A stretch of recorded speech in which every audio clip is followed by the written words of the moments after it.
Recording. So guys NMC की update आ गई है। आप लोगों को पता होगा कि अब जो नीट का एग्जाम है वो एनटीए ना कराकर एनएमसी कराएगा। तो एनएमसी ने सबसे बड़ा जो एक चीज चल रही थी बच्चों के दिमाग में, जो डिलीटेड सिलेबस है करें या ना करें, उससे अब पर्दा उठा दिया है। और आज मैं आप लोगों के सामने एनएमसी ने जो चीज निकाला है सिलेबस फॉर नीट यूजी 2024, उसके बारे में सब चीज डिस्कस करूंगा। क्या कटा है क्या नहीं, आपको इस वीडियो के बाद सब कुछ आराम से पता चल जाएगा। सबसे पहले हम लोग बात करेंगे फिजिक्स की। देखो, मैं अगर अब भी बात करूं तो जो सिलेबस है बेटा, उसमें मैं अभी भी आपको बोलूंगा फिजिक्स ही सबसे लेंथी डाली गई है। फिजिक्स आज भी थोड़ी सी टफ है, तो फिजिक्स को अब भी वेटेज ज्यादा दिया गया है। यानी कि अगर आपको नीट में मार्क्स इंप्रूव करना है तो अपनी फिजिक्स को इंप्रूव कर लेना। फिजिक्स में स्टार्ट करूंगा क्लास 11 से। तो क्लास 11 का जो फिजिक्स एंड मेजरमेंट यूनिट है, इसमें आपके पास कोई भी चीज रिलेटेड नहीं है। ठीक है, आपके पास यूनिट्स ऑफ मेजरमेंट, सिस्टम, ऐसा unit, fundamental, derive unit, least count, यानी कि आप लोगों के एपैरेटस, स्क्रू गॉज हुआ, वर्नियर कैलिपर हुआ या स्फेरोमीटर हुआ, इनके लीस्ट काउंट पे भी सवाल ये पूछ सकते हैं। डायमेंशनल एनालिसिस और एप्लीकेशन, यानी कि यूनिट्स एंड डायमेंशंस में से कुछ भी चीज डिलीटेड नहीं है। पहला चैप्टर जो हमारे पास स्कोप ऑफ फिजिक्स था वो सारा चीज डिलीटेड है। सेकंड जो हमारे पास काइनेमेटिक्स है, इसमें से कोई भी चीज डिलीटेड नहीं है। काइनेमेटिक्स में जो हमारे पास मोशन इन स्ट्रेट लाइन है पूरा आ रहा है, मोशन इन अ प्लेन भी हमारे पास पूरा आ रहा है, इसमें कोई रिलेशन नहीं है। लॉज ऑफ मोशन की अगर हम लोग बात करते हैं तो लॉज ऑफ मोशन में से भी हमारे पास कोई भी चीज रिलेटेड नहीं है। हाँ, आप लोगों के पास कंस्ट्रेंड बॉडी के जो प्रॉब्लम हुआ करते थे पुली के, वो बेसिकली जेई के लिए थे, और नीट के लिए कंस्ट्रेंड बॉडी जो पुलिस वगैरह होती थी वो यहाँ पर मेरे को नहीं दिख रही हैं। तो आप उनको, मैं अभी 100% तो नहीं बोलूंगा, लेकिन जितना मेरे को सिलेबस पढ़ के समझ में आया है उनके हिसाब से आप उन प्रॉब्लम्स को आराम से आप छोड़ सकते हैं। वर्क एनर्जी पावर की हम लोग बात करेंगे तो यहाँ पर बहुत ही एक बड़ा टॉपिक जो इन्होंने काट दिया है। देखिए, सारी चीज है, वर्क एनर्जी पावर है, स्प्रिंग फोर्स है, पोटेंशियल एनर्जी है, सारी चीजें हैं, लेकिन elastic and inelastic collision in 1 and 2 dimension. यहाँ पर आप लोगों के पास एक सिंपल सी चीज है, जो आपके पास ऑब्लिक कोलिजन हुआ करती थी, वो अब मेरे हिसाब से आपके पास नहीं आनी चाहिए, जो कि बच्चों को टफ भी लगती थी। वर्क एनर्जी पावर में ऑब्लिक कोलिजन के सवाल अब जेईई में तो दिख सकते हैं, लेकिन नीट में दिखने के चांसेस अब काफी कम हो गए हैं। रोटेशनल मोशन की बात करें तो रोटेशनल मोशन में हमारे पास सेंटर ऑफ मास आ ही रहा है। रोटेशनल मोशन के basic concept, moment of force, torque, angular momentum, conservation of angular momentum, application, ये सारी चीजें सेम की सेम है। Radius of gyration, moment of inertia, equilibrium, parallel और परपेंडिकुलर एक्सिस, ये सभी आ रहा है। लेकिन comparison of linear and rotation के बाद जो आपके पास कंबाइंड मोशन हुआ करते थे वो अब नहीं कटेगा। याद रखना, सिर्फ इसमें से चीजें आ रही हैं वो आपके पास रोटेशनल और लीनियर मोशन का कॉम्बिनेशन है। जो हमारे पास ऐसी चीजें हुआ करती थी कंबाइंड, रोटेशनल, फिर स्लाइडिंग, ये सारे जो टॉपिक्स हैं आगे के आप उन्हें कट्टा मार सकते हैं, यानी कि वो भी अब नीट में नहीं पूछने वाला है। अगर मैं बात करूं ग्रेविटेशन से, बेटा ग्रेविटेशन से कुछ भी चीज रिलेटेड नहीं है, तो ग्रेविटेशन आपको बहुत अच्छे से करके जाना है। प्रॉपर्टीज ऑफ सॉलिड में से आप लोगों के पास सारा कुछ आ रहा है। प्रॉपर्टीज ऑफ सॉलिड में young modulus, bulk modulus, modulus of rigidity, stress strain elastic behaviour, यानी कि सब कुछ आ रहा है। लास्ट में जो इन्होंने बकलिंग वाला जो टॉपिक होता है जिसमें आप लोगों को बेंडिंग और बकलिंग करना होता है, वो इन्होंने यहाँ पर नहीं दे रखा है, लेकिन स्ट्रेस स्ट्रेन कर्व वगैरह बाकी सारी चीजें बोल रखी है। तो मैं इस चीज पे आपको राय दूंगा कि वैसे चांसेस पूरे पूरे हैं कि ये नहीं पूछा जाएगा बकलिंग वाला या बेंडिंग वाला सवाल, लेकिन बेटा आप लोग रिस्क ना लेते हुए एक टॉपिक को छोटा सा है कर जाना। अगर हम लोग आगे बढ़ते हैं बेटा, तो इसमें यहाँ पर हमारे पास फ्लूइड्स में बहुत ही इंपॉर्टेंट चीज है, pressure due to a fluid column, simple पहला टॉपिक। पास्कल्स लॉ दूसरा topic, effect of gravity on fluid pressure, ये टॉपिक है जो 3 आ रहे हैं। इसके बाद जो आपका आर्किमिडीज प्रिंसिपल होता है, जहां पे यानी कि बायोंसी वगैरह होती है, वो चीजें आपकी डिलीट हो गई हैं। इसके बाद सीधा आपके पास आता है viscosity, Stokes law, 6 by eta r v का जहां पे आप यूज करते हैं, वहां से आपके पास चीजें शुरू हो जाती हैं। उसके बाद terminal velocity, streamline and turbulent flow, critical velocity, यानी कि रेनॉल्ड्स नंबर वाला जो पूरा कॉन्सेप्ट है वो यहाँ पर भी आप लोगों के सामने अभी आएगा। और बर्नौलीज प्रिंसिपल, उसकी एप्लीकेशन, यानी कि equation of quantity, Bernoulli's principle, सब कुछ है। इसमें से जो पूरा कटा हुआ है वो हमारे पास है आर्किमिडीज प्रिंसिपल, जो आप वी रो जी वाले सवाल करते थे, F is equals to V rho G या M G is equals to V rho G. एक लिक्विड के अंदर 2 डेंसिटी डाल दी गई हैं, 2 लिक्विड अलग अलग डेंसिटी के थे, उसमें अगर हम लोग डालेंगे तो डेंसिटी कितना ऊपर होगा कितना नीचे होगा वॉल्यूम कितना राइज करेगा, कितना डाउन करेगा, ये सारे सवाल अब आपको नीट में नहीं दिखेंगे। PYQs के ऐसे सवाल आप छोड़ सकते हैं। बात करते हैं हमारे पास अगले टॉपिक की। तो यहाँ पर हमारे पास आता है थर्मल प्रॉपर्टीज ऑफ मैटर। तो थर्मल प्रॉपर्टीज, अच्छा इसके आगे 1 मिनट रुक जाइए, 1 मिनट रुक जाइए। आगे बढ़ने से पहले बेटा आपकी जो सरफेस एनर्जी वाला टॉपिक हुआ करता था, सरफेस टेंशन, वो सभी है। Axis pressure inside a bubble, drop, capillary rise, ये सभी चीजें इंक्लूडेड हैं। यानी कि आपके पास फ्लूइड्स में से जो चीज काटी गई है वो क्या है, आपका आर्किमिडीज प्रिंसिपल काटा है। बाकी सब कुछ एज इट इज है।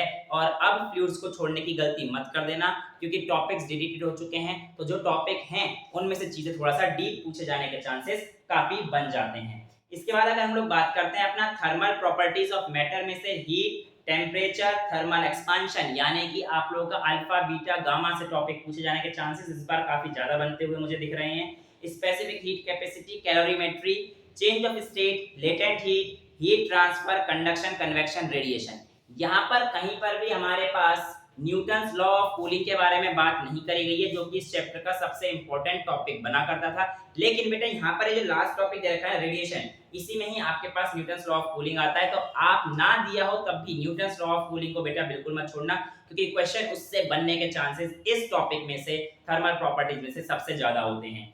तो नेक्स्ट, क्योंकि अगर उसको डालना होगा रेडिएशन से, वो बोल देगा कि भैया न्यूटन्स लॉ ऑफ कूलिंग तो रेडिएशन का एप्लीकेशन लेके जाता है, तो वो रेडिएशन के एप्लीकेशन से डाल सकते हैं, लेकिन आप छोड़ मत देना इस बार। नेक्स्ट अभी हम लोग बात करते हैं बेटा अपना आगे फटाफट बढ़ के थर्मोडायनेमिक्स में। तो थर्मोडायनेमिक्स में कोई भी चीज नहीं कटी हुई है। Adiabatic process, first law of thermodynamics, thermal equilibrium, zeroth law, temperature, heat, work, internal energy, second law of thermodynamics, reversible and irreversible process. यहाँ पर कार्नोट हीट इंजन मेरे को कहीं पे भी दिखाई नहीं दे रहा है, लेकिन जहाँ पे हीट और वर्क का आया है तो वर्क डन में ही आता है। तो आप लोग ये ना समझे कि इसने कार्नोट नहीं दिया है तो कार्नोट भी आ जाएगा, क्योंकि वर्क के केस में हमारे पास कार्नोट आता है, क्योंकि वो वर्क डन साइकिल पूरी बनती है आपके पास। आपको पता होगा जो 4 वाली साइकिल बनती है आपके पास, पी डेल्टा वी वाली एडियाबैटिक प्रोसेस और आइसोथर्मल वाली जो साइकिल बनती है, उसके बेसिस पर सवाल पूछे जाने के चांसेस ज्यादा हैं। तो इसमें से आपको कार्नोट करके जाना ही पड़ेगा। बात करते हैं आपके पास काइनेटिक थ्योरी। तो equation of state of perfect gas, work done on compressing a gas, kinetic theory of gas, interpretation of temperature, RMS, degree of freedom, law of equipartition of energy, यानी कि काइनेटिक थ्योरी ऑफ गैस पूरा आ रहा है बेटा। Kinetic theory of gases में से कोई भी चीज कट नहीं है। काइनेटिक थ्योरी ऑफ गैस आपको बहुत अच्छे से करना पड़ेगा। मजे की बात यह है कि काइनेटिक थ्योरी ऑफ गैस छोटा सा चैप्टर है, और इस बार जो आपका केमिस्ट्री में कटा हुआ चैप्टर है स्टेट्स ऑफ मैटर, उसको यहाँ पे इंक्लूड कर दिया है, क्योंकि यहाँ पे इन्होंने सारी चीजें दे दी। देखो, work done in compressing a gas, ये सारी चीजें अगर हम लोग देखेंगे, या equation of a state of a perfect gas, PV = nRT, ये सारी चीजें इन्होंने यहाँ पर डाल दी हैं। तो क्वेश्चन ज्यादा से ज्यादा चांसेस बन जाते हैं कि जो स्टेट्स ऑफ मैटर हमारा केमिस्ट्री में कटा हुआ है उसकी जगह पर यहाँ से क्वेश्चन आने के चांसेस इस बार बन जाते हैं। ऑसिलेशन वही है, इसमें बहुत ज्यादा कुछ डिलीटेड नहीं है। यहाँ पे टाइम पीरियड, फ्रीक्वेंसी, आपकी सिंपल हार्मोनिक, उसकी इक्वेशन ये सारी आनी है। रीस्टोरिंग, जो आपके पास फोर्स होता है स्प्रिंग का, उसको ऊपर नीचे किया, उसमें कितना ऑसिलेशन है, क्या है, ऐसे question. Time period of a pendulum को लेकर ये वाले क्वेश्चन ये आपके पास आते ही आते हैं। इसके अलावा काइनेटिक एंड पोटेंशियल एनर्जीज, ये आपके पास SHM है ही, ये आना ही आना है। और इसके अलावा simple pendulum, derivation of expression for its time period. बेटा जहाँ पे डेरिवेशन बोला है वहाँ पे आप लोग प्लीज एक बार डिराइव करके देख लेना। माना आप लोग नीट के बच्चे हैं, लेकिन अगर नीट अपने सिलेबस में डेरिवेशन लिख रहा है तो आप ये बात समझ लीजिए कि जो डेरिवेशन में कुछ एक्सप्लेनेशन आ रहा है, हो सकता है वो डायरेक्ट नीचे के फॉर्मूले को ना देकर बीच वाले किसी फॉर्मूले को देकर आपसे क्वेश्चन पूछ ले, तो आप वहां पर फंस जाएंगे। इसलिए जहां पर नीट के सिलेबस में इन्होंने डेरिवेशन बोला है तो प्लीज आप उस डेरिवेशन से एक बार गो थ्रू जरूर होकर जाना। नेक्स्ट हम लोग बात करेंगे बेटा वेव मोशन की। तो वेव मोशन से वेव को डॉपलर इफेक्ट हटता हुआ दिख गया है, यानी कि आप लोगों को डॉपलर इफेक्ट अब नहीं करना है। और इसके अलावा wave motion, longitudinal, transverse wave, speed of travelling wave, displacement relation for progressive wave, principle of superposition, ये तो आप वेव ऑप्टिक्स में भी करेंगे, यहाँ पर भी करेंगे। रिफ्लेक्शन ऑफ वेव्स, ये टॉपिक अच्छा है। रिफ्लेक्शन ऑफ वेव्स टॉपिक थोड़ा अच्छा है, टफ भी बन जाता है बच्चों के लिए। और organ pipe, standing waves in springs and organ pipe, हाँ मान लिए थोड़ा टफ है बट करने में मजा आता है। फंडामेंटल मोड एंड हार्मोनिक्स और बीट्स, ये सारी चीजें हमारे पास आ रही हैं, लेकिन डॉपलर इफेक्ट कट गया है। डॉपलर इफेक्ट का कहीं पे नामो निशान नहीं है, तो आप डॉपलर इफेक्ट को वेव्स में से छोड़ सकते हैं। बात रही इलेक्ट्रोस्टैट्स की चैप्टर 1 की, अगर हम लोग बात करेंगे क्लास 12 के, तो इसमें सब कुछ आ रहा है, इसमें ऐसा कोई चीज नहीं है जो आपके चैप्टर 1 से काटा गया हो। हाँ, आपके पास थिन स्फेरिकल शेल का जो आपके पास इलेक्ट्रिक फील्ड निकाली जाएगी वो आपके पास है। सॉलिड वाले शेल को जेई के बच्चे तो कर सकते हैं, पर ये जेई का सिलेबस तो है नहीं। सॉलिड स्फेरिकल शेल का मेरे को नीट में क्वेश्चन आने की संभावनाएं नहीं दिख रही हैं, ना सिलेबस में है, और यहाँ पर आप लोग इस चीज से ध्यान रख सकते हैं। सॉलिड स्फेरिकल शेल का कॉन्सेप्ट आप छोड़ सकते हैं। आगे हम लोग बात करते हैं इक्विपोटेंशियल सरफेस और electrical potential energy of a two charge system. कोई नई चीज नहीं है, चैप्टर 1 पूरा आ रहा है। एक सॉलिड स्फेरिकल शेल वाले टॉपिक को आप छोड़ देना कि उसकी सरफेस पर उसके अंदर से बाहर आएंगे तो क्या फर्क पड़ेगा, सरफेस से बाहर जाएंगे तो क्या फर्क पड़ेगा। इस टॉपिक को केवल और केवल सॉलिड स्फेरिकल शेल के लिए आप छोड़ सकते हैं। आगे हम लोग बढ़ते हैं चैप्टर नंबर 2 से। तो कैपेसिटर सीरीज और पैरेलल में तो है ही आपके पास एनर्जी स्टोर्ड है, और capacitance without dielectric medium between the plates, यानी कि कैपेसिटर से भी कुछ ज्यादा कटा नहीं है, क्योंकि डाइलेक्ट्रिक्स एंड इलेक्ट्रिक पोलराइजेशन यानी कि कैपेसिटर से भी कुछ नहीं कटा है ज्यादा। क्या कैपेसिटर्स और चैप्टर 1 केमिस्ट्री में और सॉरी फिजिक्स में क्लास 12 का चैप्टर 1 और 2 पूरा पूरा आ रहा है। बात करते हैं चैप्टर नंबर 3 करंट इलेक्ट्रिसिटी, जो कि बहुत इंपॉर्टेंट चैप्टर बन जाता है from NEET point of view. यहाँ पर आप लोगों के पास electric current, drift velocity, Ohm's law, VI characteristic, resistivity, conductivity. एक मिनट, क्या मैं हीट नहीं देख पा रहा? हीट देख लिया, हीट देख लिया। इलेक्ट्रिकल एनर्जी एंड पावर, जी हाँ इसमें हीट है, हीट है। Series and parallel combination of resistor, temperature dependence on resistors, यानी कि अब तक तो हमारे पास ऐसा कुछ नहीं है जो कटा हुआ हो। आगे हम लोग बात करते हैं internal resistance, EMF of a cell, combination of cells in series, parallel, Kirchhoff law, Wheatstone bridge, meter bridge. जी हाँ दिख गया, पोटेंशियोमीटर रिलेटेड है।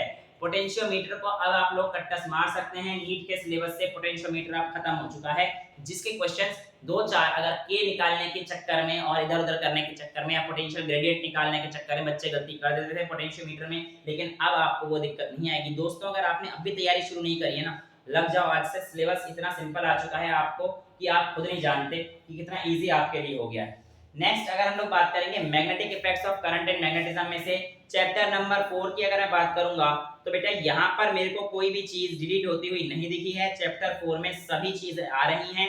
करंट लूप, सोलेनॉइड भी है आपके पास। यहाँ पर टॉरॉइड का सिस्टम मेरे को देखने को नहीं मिल रहा है, तो टॉरॉइड यहाँ पे कट गया है। टॉरॉइड आपका कट गया है, सोलेनॉइड आपका है, लेकिन जब आप सोलेनॉइड कर लेंगे तो टॉरॉइड कोई बड़ी चीज है नहीं, लेकिन टॉरॉइड यहाँ पर मेरे को नहीं दिख रहा है। बाकी मूविंग कॉइल, गैल्वेनोमीटर आपका सिलेबस में है।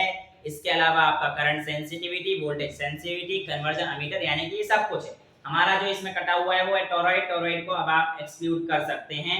बाकी टॉर्क आ चुका है chapter number 5 magnetism and matter में, बार मैग्नेट और magnetic field due to dipole along its axis and perpendicular, यानी कि वही इक्वेटोरियल और एक्सियल लाइन वाले क्वेश्चन पूछे जाने के चांसेस काफी ज्यादा हैं। यहाँ पर आप लोगों को दिख गया है अर्थ मैग्नेटिज्म अब डिलीटेड है। अर्थ मैग्नेटिज्म आप लोगों से नहीं पूछा जाएगा। अर्थ मैग्नेटिज्म का कोई भी चीज आप लोग अब छोड़ सकते हैं। Earth magnetism, angle of declination, angle of dip से रिलेटेड जो टॉपिक हुआ करते थे जिसमें आप लोगों को प्रॉब्लम आया करती थी, वो अब आप लोगों के लिए नहीं रहे। नेक्स्ट हम लोग बात करते हैं इसमें जो इंपॉर्टेंट है बेटा, अगर मैं आपको बोल रहा हूँ इंपॉर्टेंट तो आप समझ जाना कि चांसेस काफी हैं कि इस बार उससे क्वेश्चन आ सकते हैं। पैरामैग्नेटिक, डायमैग्नेटिक और फेरोमैग्नेटिक, यानी कि ये क्वेश्चन मुझे लगता है इस बार मैग्नेटिज्म एंड मैटर्स में से आने वाला है, क्योंकि मैग्नेटिज्म और मैटर में से कोई और टॉपिक ऐसा बचा नहीं है। क्योंकि अगर इन्हें चेक करना होगा एक्सियल, इक्वेटोरियल, तो ये चैप्टर 1 से भी चेक कर सकते हैं, तो आप इसमें इस टॉपिक को जरूर पढ़ के जाएं। नेक्स्ट अगर हम लोग आगे बात करते हैं ईएमआई और एसी में से, तो Faraday law, Lenz law, eddy current, self mutual inductance, कुछ भी नहीं कटा है, कुछ भी नहीं कटा है, सब कुछ आ रहा है बेटा इसमें। ईएमआई में सब कुछ आ रहा है। एसी की अगर हम लोग बात करेंगे, AC generator, transformer, LCR, series, resonance, power, wattless current, Q factor, वैसे क्यू फैक्टर स्पेसिफिकली नहीं दिया है पर मैं कटा हुआ नहीं बोलूंगा। एसी और ईएमआई पूरा आ रहा है, एसी और ईएमआई से कुछ भी नहीं कटा है। ईएम वेव्स अगर यहाँ पे दे रखा है बेटा, एक क्वेश्चन पक्का आएगा, छोटा चैप्टर है, 4 नंबर आज ही अपने बना लो। ईएम वेव्स में कुछ भी नहीं करना आपको, डिस्प्लेसमेंट करंट एक बार पढ़ के जाना है, एक ही फॉर्मूला लगना है डिस्प्लेसमेंट करंट का, उसी से आपके सारे क्वेश्चन बन जाने हैं। और जितनी आपकी सारी ईएम वेव्स हैं, इनके कैरेक्टरिस्टिक्स, इनके वेवलेंथ कहां से कहां तक होती है, इनकी फ्रीक्वेंसी इंक्रीजिंग ऑर्डर में, इनका वेवलेंथ डिक्रीजिंग ऑर्डर में, ये याद कर लेना, यही क्वेश्चन आना है। इसके अलावा कोई क्वेश्चन इससे ज्यादा बनता नहीं है, लेकिन 4 नंबर आपको दे देगा। ऑप्टिक्स की बात करते हैं, जिसमें बच्चा काफी परेशान रहता है। रिफ्लेक्शन है, स्फेरिकल मिरर्स हैं, यानी कि मिरर जो बोर्ड से रिलेटेड थे वो नीट में आ रहे हैं। रिफ्रैक्शन आपका पूरा आ रहा है, टीआईआर आपके पास आ रहा है, power of lens, combination of lens, refraction through a prism, microscope, telescope and their magnifying power. कुछ भी नहीं कटा है ऑप्टिक्स से, कुछ भी नहीं कटा है। ऑप्टिक्स आपको पूरा करके जाना है, यानी कि मान के चलो 2 से 3 क्वेश्चन इस साल नीट में आप रे ऑप्टिक्स से देख सकते हैं। कोई शिकायत वाली बात ही नहीं आनी चाहिए इसमें। नेक्स्ट आपके पास wave optics, wave front and Huygens principle, laws of reflection and reflection using Huygens principle, YDAC, coherent incoherent sources, diffraction, width of central maxima, polarization, plane polarized light, Brewster's law, oh my god, Polaroid, यानी कि सब कुछ आ रहा है। Interference भी आ रहा है, सस्टेन इंटरफेरेंस दे रखा है, कोहेरेंट एंड सस्टेन इंटरफेरेंस, बिल्कुल कुछ भी नहीं कटा है इसमें, कुछ भी नहीं कटा है। वेव ऑप्टिक्स भी पूरा पूरा आपको करके जाना है। ड्यूअल नेचर, बेटा ये जो यहाँ पे मॉडर्न फिजिक्स शुरू होती है, यहाँ पर आप लोग दिमाग में एक नोट बना लो, मुझे मॉडर्न फिजिक्स करनी है तो करनी है। सेमीकंडक्टर दिमाग से बिल्कुल फिट कर लो, 3 क्वेश्चन रखे हैं। एक क्वेश्चन अभी आउट कर देते हैं, लॉजिक गेट। पिछले 4 साल से लगातार आया जा रहा है और इस बार भी लॉजिक गेट ना आए इसके चांसेस बहुत कम है, इसे लॉजिक गेट करके जाना है आप लोगों ने। फिलहाल बात करते हैं मॉडर्न फिजिक्स की, तो पहले चैप्टर में से जो हमारे पास आ रहा है dual nature of matter and radiation में से photoelectric effect, Hertz and Lenard observation, Einstein photoelectric, matter wave nature, de Broglie relation.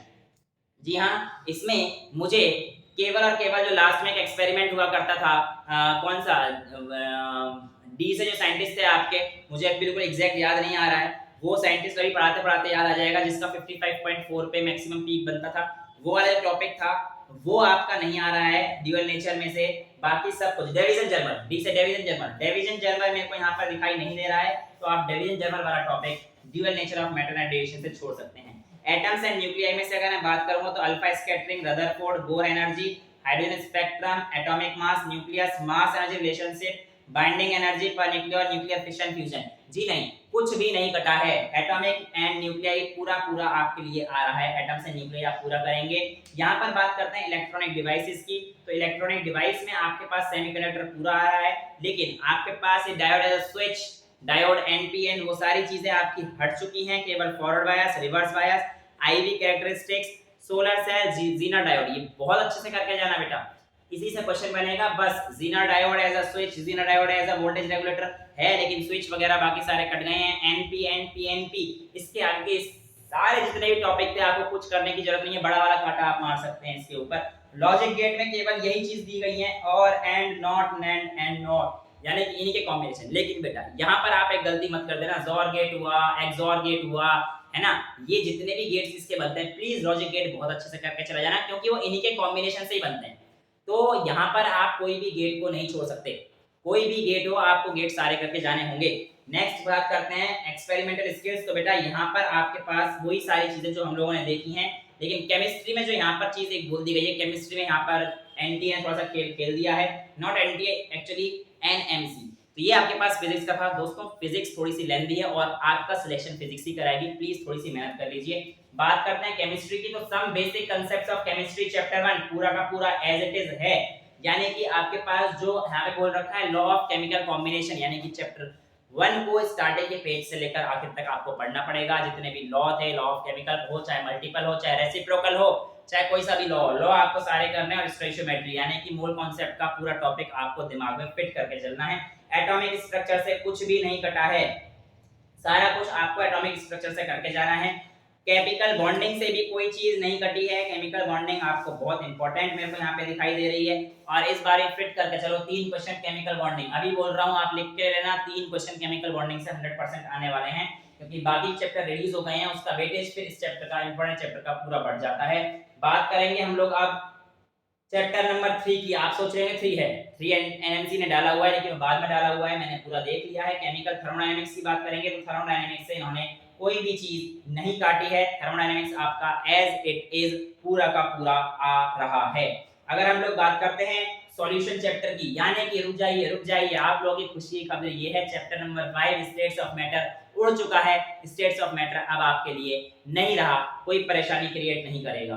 Next बात करते हैं सॉल्यूशन। तो सॉल्यूशन चैप्टर जो कि क्लास 12 का सेकंड चैप्टर है, वो आप लोगों के पास यहाँ पर पूरा का पूरा एज इट इज दे रखा है। सॉल्यूशन से कोई भी चीजें रिलेटेड नहीं होती हैं। बात करेंगे इक्विलिब्रियम की, तो इक्विलिब्रियम में आपके पास यहाँ पर रीड होता हुआ मुझे कुछ दिखाई नहीं दे रहा है। बफर सॉल्यूशन लास्ट प्रोडक्ट है, केएसपी इसके पास है, पीएच है, आयनाइजेशन है, आरएनएस ये हो गया, ली शेड्यूलर प्रिंसिपल जी नहीं, इक्विलिब्रियम से कुछ नहीं कटा है। तो आप मान के चलो 2 या 3 क्वेश्चन लिख के ले लो भैया। केमिकल बॉन्डिंग और इक्विलिब्रियम से मिलाकर क्वेश्चन आने वाले हैं, 5 या 6 क्वेश्चन आपको इन दो चैप्टर से मिलने ही मिलने हैं, पक्की बात रही। रेडॉक्स रिएक्शन एंड इलेक्ट्रोकेमिस्ट्री, इन दोनों चैप्टर से कोई भी चीज बिल्कुल डिलीटेड नहीं है, यानी कि आपको ये दोनों चैप्टर पूरे करने पड़ेंगे। केमिकल काइनेटिक्स से भी आपका कोई भी टॉपिक कटा हुआ नहीं है। आरएनएस इक्वेशन या टेम्परेचर डिपेंडेंस की जो चीजें हैं, जी हाँ, effect of temperature on rate of reaction, ये भी आ रहा है जो कि बोर्ड से रिलेटेड था, लेकिन नीट में एनएमसी ने पब्लिश कर दिया है कि हम लोग आपका ये टेस्ट करेंगे, यानी कि आपको चैप्टर 4 केमिकल काइनेटिक्स जो रहता है या कुछ नई बुक्स के हिसाब से चैप्टर 3 भी रहता है, तो आपको ये पूरा करके जाना पड़ेगा। इनऑर्गेनिक केमिस्ट्री की अगर मैं बात करता हूँ तो classification of elements and periodicity in properties, class 11 chapter 3। भाई साहब इस चैप्टर को दिमाग में ऐसा फिट कर लेना, क्योंकि अगर आपने ये चैप्टर मजबूत कर लिया तो आगे एक चैप्टर आ रहा है पी ब्लॉक, और पी ब्लॉक अगर इन्होंने दिया है, इसका मतलब बहुत इंपॉर्टेंट चैप्टर मैं अभी आपको समझाने वाला हूँ थोड़ी देर में। यहाँ पर अगर आप देखेंगे तो इसके बाद अगला है पी ब्लॉक। जी हाँ, यहाँ पर आप लोगों की खुशखबरी है कि आपका हाइड्रोजन चला गया है, आपका एस ब्लॉक चला गया है, तो आप लगा लो कितना वेटेज रखता होगा पी ब्लॉक। पी ब्लॉक ऐसे करके जाना, आप लोग दिमाग में फिट कर लो, 4 क्वेश्चन पी ब्लॉक देगा भाई, 4 क्वेश्चन कम से कम पी ब्लॉक देगा। तो 3 चैप्टर अपना chemical bonding, equilibrium, P block, अगर इन 3 चैप्टर को स्ट्रॉन्ग करके जा रहे हो तो भाई साहब आप 10 क्वेश्चन के मालिक हो। 10 क्वेश्चन के मालिक को मैं बता रहा हूँ, आज ही आप जब पेपर आएगा आप चेक कर लेना पी ब्लॉक से और इक्विलिब्रियम से और आपका केमिकल बॉन्डिंग से। यहाँ पर आप लोगों के क्वेश्चन बनते ही बनते हैं, 10 क्वेश्चन आने के पूरे चांसेस मैं यहाँ पर बोल सकता हूँ। नेक्स्ट अगर हम लोग बात करेंगे डीएनएफ ब्लॉक, इसमें क्या कोई चीज रिलेटेड है? Preparation, properties, uses of K2CR2O7, KMnO4, length not, actinoids नहीं, सब कुछ डीएनएफ ब्लॉक से आपको करना पड़ेगा। कोऑर्डिनेशन कंपाउंड से अगर हम लोग बात करेंगे तो इसमें भी हमारे पास कोई भी चीज कटी हुई नहीं है, कोऑर्डिनेशन केमिस्ट्री पूरी आ रही है।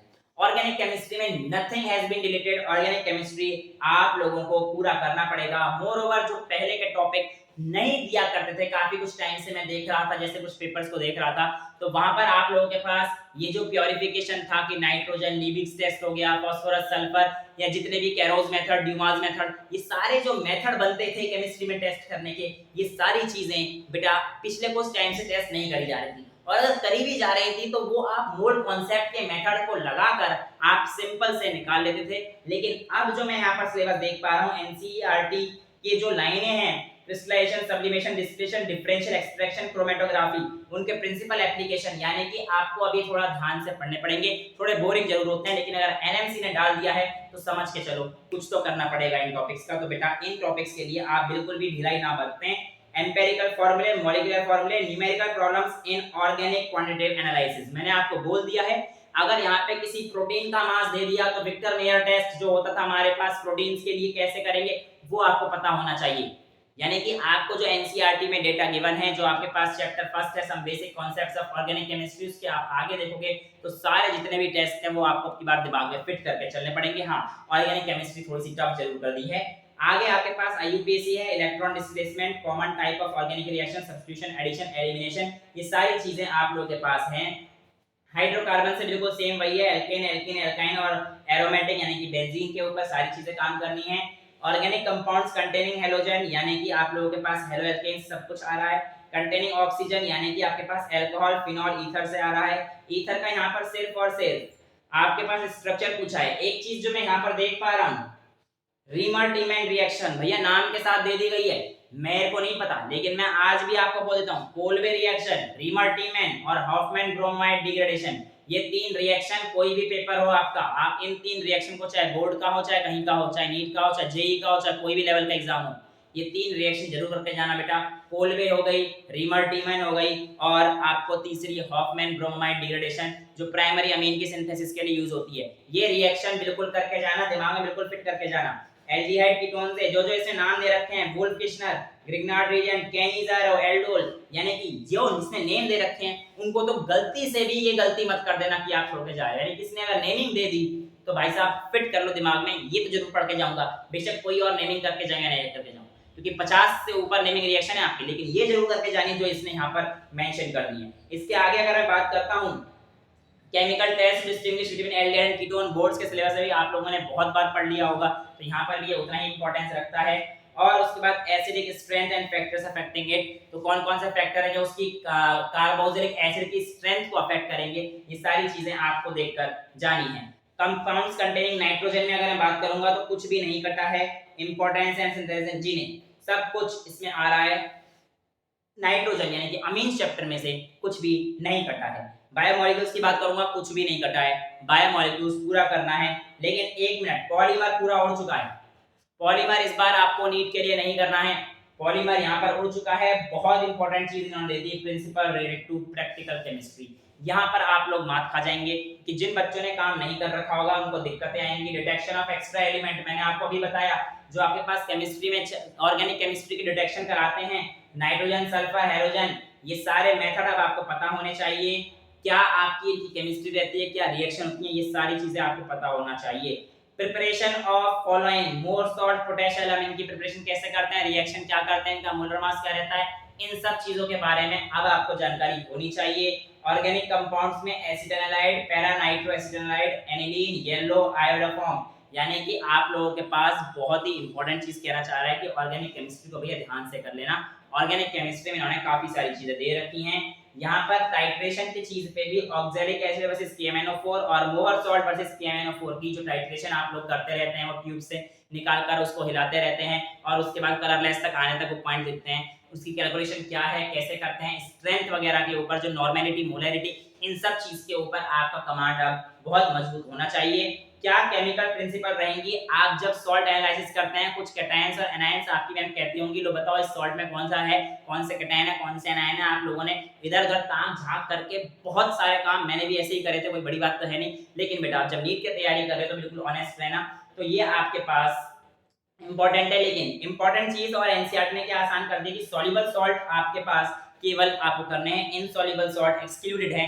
इनसॉल्युबल सॉल्ट्स यानी कि जो हमारे पास प्रेसिपिटेट बन जाते थे, प्रेसिपिटेट सॉल्ट की आपको कोई भी रिएक्शन याद रखने की जरूरत नहीं है। कैटायंस में भी lead, copper, aluminium, iron, zinc, nickel, calcium, barium, magnesium और अमोनियम, इनके करने हैं। एनायंस में carbonate, sulphide, sulphate, nitrate, nitrite, chlorine, bromine, iodine, halogens की यानी कि बेसिकली करने हैं।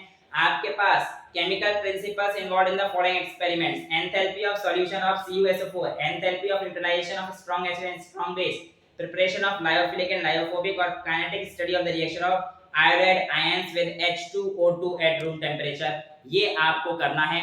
H2O2 at room temperature का HI का आप लोग रिडॉक्स रिएक्शन जो आपकी एनसीईआरटी में है, पुरानी वाली, जहां तक मुझे याद है क्लास 11 के रिडॉक्स रिएक्शन के लास्ट टॉपिक में इसको दिया गया है, तो आप वहां से भी इस चीज को देख सकते हैं। बात करते हैं बायोलॉजी की। बायोलॉजी वैसे आसान तो कर दी है, लेकिन हाँ कुछ चीजें ऐसी हैं जो आप लोगों को दिमाग में देनी है कि क्या हमें नहीं पढ़ना है। सबसे पहले डाइवर्सिटी इन लिविंग वर्ल्ड, इसमें what is living, binomial nomenclature वगैरह सब कुछ इसमें पूरा आ रहा है, इसमें कुछ रिलेटेड नहीं है। चैप्टर 2 से बात करेंगे, फाइव किंगडम क्लासिफिकेशन में सब कुछ आ रहा है, Monera, protista, fungi, lichens, viruses, viroid, सब कुछ आ रहा है। आप कहेंगे सर प्लांटिया एनिमेलिया, इसमें बेटा 2 पैराग्राफ दे रखे हैं और पूरा प्लांटिया और एनिमेलिया आगे दे रखा है, तो आपको कोई दिक्कत नहीं है, सब कुछ आगे आ रहा है, यानी कि इसमें कटा कुछ नहीं है, तो बेटा पढ़ के जाना।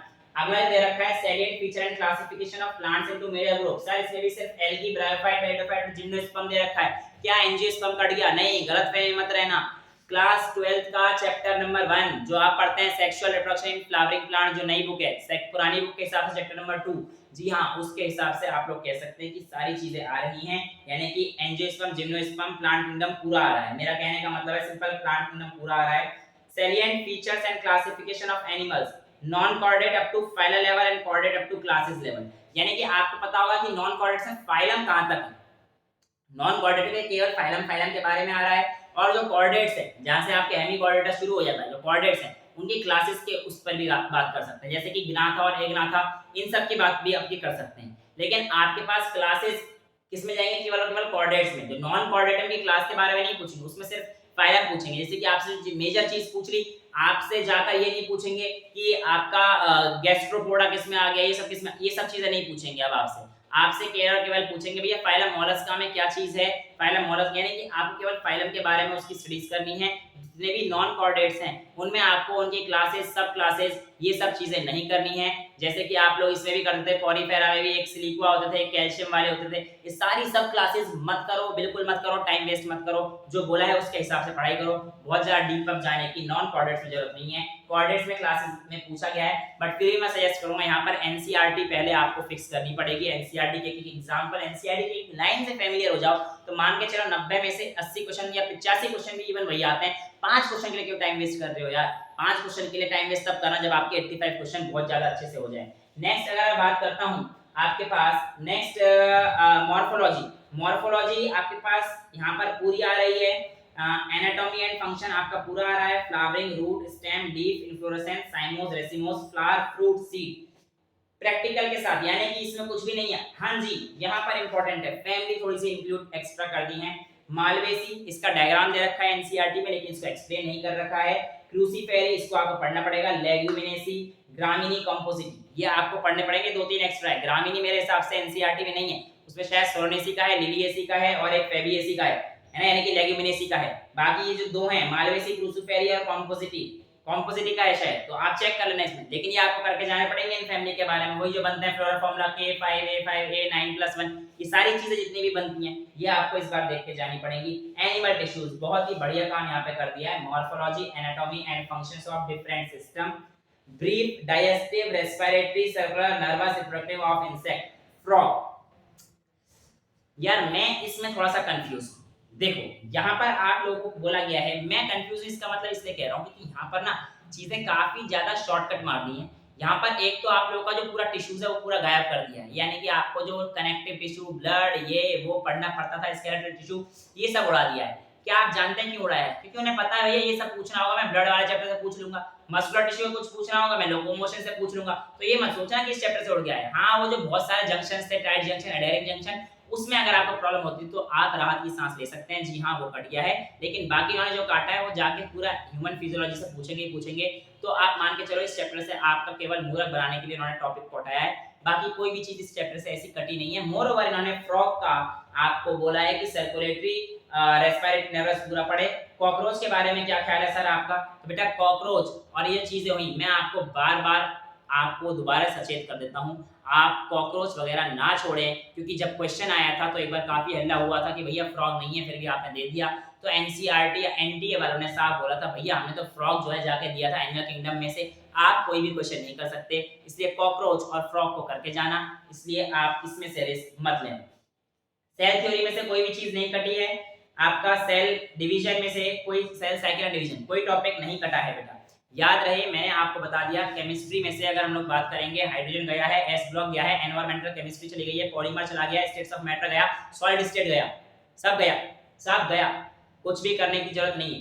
ठीक है, केमिस्ट्री में इतनी सारी चीजें रिलेटेड हैं। बायोलॉजी की बात करेंगे तो अब आगे हम लोग पढ़ते हैं प्लांट फिजियोलॉजी में से। मिनरल न्यूट्रिशन उड़ चुका है, मिनरल न्यूट्रिशन गया बेटा। प्लांट फिजियोलॉजी में फोटोसिंथेसिस आपके पास पूरा आ रहा है, और आपके पास रेस्पिरेशन आपके पास पूरा आ रहा है, रेस्पिरेटरी क्वोशिएंट तक। प्लांट ग्रोथ एंड हार्मोन्स पूरे आ रहे हैं, सारे हार्मोन्स आपके पास आ रहे हैं। Auxin, gibberellin, cytokinin, ethylene, AB, सारे के सारे हार्मोन आपके पास एब्सिसिक एसिड तक सारी चीजें आ रही हैं। नेक्स्ट बात करते हैं ह्यूमन फिजियोलॉजी की। डाइजेशन उड़ चुका है, डाइजेशन में से आपको अब कोई सवाल नहीं दिखने वाला है। डाइजेशन आपके पास यहाँ पर डिलीटेड है, और डाइजेशन एक वाकई में टफ चैप्टर भी रहता था, तो बच्चों को काफी आसानी जरूर होगी। लेकिन इसके अलावा आप लोगों को यहाँ पर बहुत इंपॉर्टेंट है disorders of muscular system, myasthenia gravis, tetany, muscular dystrophy, बेटा इन सब चीजों के बारे में ध्यान रख लेना। मायस्थीनिया ग्रेविस एक ऑटो इम्यून डिसऑर्डर है, मस्कुलर डिस्ट्रॉफी एक जेनेटिक डिसऑर्डर है। ये दोनों डिसऑर्डर बहुत अच्छे से पढ़ के जाना। अगर यहाँ पर डिसऑर्डर का स्पेसिफिक नाम देके गया है तो आपको इसके बारे में बहुत आराम से पढ़ने की जरूरत है। आर्थराइटिस, ऑस्टियोपोरोसिस और गाउट, ये सारी डिसीज बहुत कंफ्यूजिंग हो सकती हैं। आर्थराइटिस में स्वेलिंग होती है, गाउट में एक्यूमुलेशन ऑफ यूरिक एसिड, ये काफी कंफ्यूजिंग हो सकता है, मैं अभी भी कुछ गलत बोल गया हूँ, लेकिन आप एक बार जरूर चेक करके आप चेक कर लेना। मेरे को काफी टाइम हो गया बायोलॉजी पढ़े हुए, तो लेकिन फिर भी जो धुंधली धुंधली चीजें याद है मैं उसके बेसिस पर आपको बता रहा हूँ। नेक्स्ट आपके पास है neural control and coordination. Neural control and coordination की अगर हम लोग बात करेंगे, कुछ भी इसमें नहीं कटा है, सब कुछ आ रहा है। Generation and conduction of nerve impulse, एक मिनट रुक जाइए, यहाँ पर मेरे को nervous system and human central nervous system, PNS visceral nervous system, generation and conduction of impulse, brain यहाँ पर मुझे नहीं दिख रहा है, ब्रेन यहाँ पर मुझे नहीं दिख रहा है। तो क्या मैं आपसे ये कह दूं कि ब्रेन कट जाएंगे? तो बेटा आपका आंसर है नो। रीजन क्या है? न्यूरॉन्स एंड नर्व्स इन्होंने दे रखा है, nervous system in human central nervous system PNS दे रखा है, विसरल दे रखा है, generation and conduction of nerve impulse दे रखा है। आई ईयर कुछ भी नहीं आ रहा है, आप लोग उसे ना करें, लेकिन आपका ब्रेन मेरे हिसाब से यहाँ से कट हो चुका है। ब्रेन को अब आपको करने की जरूरत शायद ना पड़े, लेकिन फिर भी अगर आपको ये सारी चीजें रखनी है तो ज्यादा बड़ा पार्ट नहीं है, fore brain, mid brain, hind brain, इसको करते हुए, क्योंकि आप जब स्पाइनल कॉर्ड पढ़ेंगे फिर वहीं से सारी नर्व्स अराइज होंगी, उसको पढ़ने में आपको मदद मिलेगी। तो ब्रेन ऐसे बिल्कुल पूरा मत छोड़ के जाना, पर वो जो आप पढ़ते थे corpus callosum, corpora quadrigemina, 4 layer, ये सब लोग वगैरह, इतना डिटेल में आप जाने की जरूरत नहीं है। सिंपल क्या फंक्शन रहता है फोर ब्रेन का, मिड ब्रेन का, हैंड ब्रेन का, क्या क्या इसके पार्ट हैं, ये सारी चीजें हैं। ब्रेन भी आप लोगों का पूरा डिलीटेड है, आई ईयर खत्म है, कोई भी चीज आपको इसमें से आई और ईयर में से करने की जरूरत अब नहीं बनती है। केमिकल कोऑर्डिनेशन और रेगुलेशन में अगर मैं बात करूंगा तो यहाँ पर आपके पास कोई भी चीज डिलीटेड नहीं है, और moreover dwarfism, acromegaly, cretinism, exophthalmic goitre, diabetes, Addison disease, साफ साफ बोल रखा है डिसीज है disorder mention above to be dealt in brief, ये सब आपको डील करना पड़ेगा। छोटे में बोल रखा है, ब्रीफ का मतलब भैया आप जानते हो एनएमसी का ब्रीफ क्या होता है, औधा ही होता है। रिप्रोडक्शन की बात करते हैं, पहला चैप्टर कट हो चुका है आपकी 12th की बुक का, जो नए पुराने बच्चे जो पुरानी एनसीईआरटी यूज कर रहे हैं उनके लिए पहला चैप्टर क्लास 12th का कट हो चुका है। सेकंड चैप्टर की अगर हम लोग बात करेंगे, सीड एंड फ्रूट फॉर्मेशन सब कुछ आ रहा है, ह्यूमन रिप्रोडक्शन में पार्चुरेशन, लैक्टेशन सब कुछ आ रहा है, कोई चीज डिलीशन नहीं है। रिप्रोडक्टिव हेल्थ में सब कुछ आ रहा है, कोई डिलीटेड नहीं है। जेनेटिक्स एंड इवोल्यूशन में अगर हम लोग बात करेंगे, हेरिडिटी से कोई भी चीज डिलीटेड नहीं है। Haemophilia, colour blindness, Mendelian disorder, thalassaemia, chromosomal disorder सब आ रहा है। कुछ बच्चे जो पुरानी बुक यूज कर रहे हैं उसमें क्या है कि ये जो सारे डिसीजेज हैं, कलर ब्लाइंडनेस, थैलेसीमिया, ये बुक के पीछे एडिशनल इंफॉर्मेशन में दे रखा है, तो वहां से जाकर चेक कर सकते हैं। जो 2015 से पहले की बुक यूज कर रहे हैं 15-16 वाली, वो बुक के पीछे इनके डिसऑर्डर्स दिए गए हैं एडिशनल इंफॉर्मेशन में, वहां से जाकर इन चीज को चेक कर सकते हैं। नेक्स्ट अगर हम लोग बात करेंगे, डीएनए से कोई भी चीज डिलीटेड नहीं है, यहाँ से आपका सब कुछ आ रहा है। DNA search for genetic material, जी हाँ, तीनों एक्सपेरिमेंट, हर्शी, मार्था चेज, एक शायद आपका चूहे वाला था ग्रिफिथ का, एक मेसरसन स्टॉल का था। तो यहाँ पर आप लोगों के पास ये तीनों experiment, DNA tagging, replication, central dogma, DNA fingerprinting, human genome project, सब कुछ आ रहा है, सब कुछ आपके सामने यहाँ पर दिया गया है। यहाँ पर अगर मैं बात कर रहा हूँ इवोल्यूशन की, तो इवोल्यूशन में paleontology, comparative anatomy, embryology and molecular evidence, okay, Darwin contribution, modern synthetic theory of evolution. बेटा यहाँ पर एम्ब्रियोलॉजी यानी कि एम्ब्रियो से रिलेटेड हिस्ट्री को डील करने में कैसे मदद करी, क्या इनका रिलेशन था ह्यूमन एम्ब्रियो में और अब के एम्ब्रियो में, क्या आपके पास ये कन्वर्जेंट, डाइवर्जेंट, ये सारे जो रिलेशंस हैं ये आज भी देखने को मिलते हैं। इस टॉपिक को देख के जाना, अगर उन्होंने एम्ब्रियोलॉजी लिखा है तो यहाँ पर मॉलिक्यूलर एविडेंस इसी चीज से ये डील करेंगे। यहाँ पर मुझे एक चीज जो इसमें कटी हुई दिख रही है वो है आपका इवोल्यूशन ऑफ प्लांट्स, यानी कि वो जो आपके पास एक ऐसा लंबा सा ग्राफ बना रहता है, मेरे पास अभी एनसीईआरटी बायोलॉजी की दिख नहीं रही है आसपास, वरना मैं आपको दिखाया था। एक मिनट होल्ड कीजिए, शायद मेरे को दिख गई है, हाँ जी, 12th क्लास की बायो की बुक, एक मिनट आप होल्ड करें, मैं किस पैराग्राफ की बात कर रहा हूँ अगर मैं आपको समझा पाता हूँ तो। बेटा सिंपल सी बात है, ये जो ग्राफ है, ये जो ग्राफ है आप देख सकते हैं, एक मिनट और दीजिए, ये वाला जो आपके पास इवोल्यूशन ऑफ प्लांट फॉर्म्स है थ्रू जियोलॉजिकल पीरियड्स, ये सारा ग्राफ अब आपके पास नहीं आएगा, ह्यूमंस का आएगा। ह्यूमंस के बारे में आपको अभी भी पढ़ने की जरूरत है, लेकिन अगर आपको नहीं दिखा है दोबारा देख लीजिए। इवोल्यूशन ऑफ प्लांट्स जो हमारे पास था जियोलॉजिकल पीरियड में कैसे हुआ, ये सारी चीज कट गई है, केवल प्लांट्स का अब आपको करने की जरूरत नहीं है, एनिमल्स का आपको अभी भी करने की जरूरत है क्योंकि ह्यूमन इवोल्यूशन अब भी इसमें दे रखा है। Next biology human and health है, उसमें कुछ भी नहीं कटा है, सब कुछ आ रहा है। माइक्रोब्स इन ह्यूमन वेलफेयर सब कुछ आ रहा है। हाँ, माइक्रोब्स इन ह्यूमन वेलफेयर आ रहा है, जो आपके पास प्लांट हाइब्रिडाइजेशन वाला जो टॉपिक है, strategies in and enhancement in food production वाला टॉपिक है, डिलीटेड है, काट दो, बिल्कुल मत करो, छुओ भी मत। नेक्स्ट बात करते हैं बायोटेक्नोलॉजी और उसकी एप्लीकेशन में, दोनों चैप्टर पूरे पूरे आ रहे हैं, इसमें से कोई भी चीज कटी नहीं है। इकोलॉजी और एनवायरनमेंट की बात करेंगे तो लास्ट चैप्टर जो आपके पास आता है एनवायरमेंटल इश्यूज, वो आपका पूरा कटा हुआ है। इकोसिस्टम वाले चैप्टर में से बेटा बायोमास एनर्जी तक है, बट उसके आगे दो तीन चीजें दे रखी हैं, वो आप पढ़ लेना, क्योंकि इतना रिस्क आप नहीं ले सकते कि सारा चैप्टर ही उड़ा दो। तो आपका पूरा एनवायरमेंटल इश्यूज तो पूरा कट चुका है, एनवायरमेंटल इश्यूज को नहीं करेंगे, तो आपके पास केवल इकोलॉजी के 3 चैप्टर बचते हैं, चैप्टर 1, 2, 3। और यहाँ पर आप लोगों के पास आपका एनटी ने जो सिलेबस बोला था उसके हिसाब से मैंने आपको सारी चीजें बता दी हैं। फिर भी अगर आपको कोई डाउट होता है तो आप कमेंट बॉक्स में डाल देना। अगर मेरी तरफ से कोई कोशिश होती है कि मैं आपके पढ़ के आपके डाउट क्लियर कर पाया, तो I will feel very good for you people.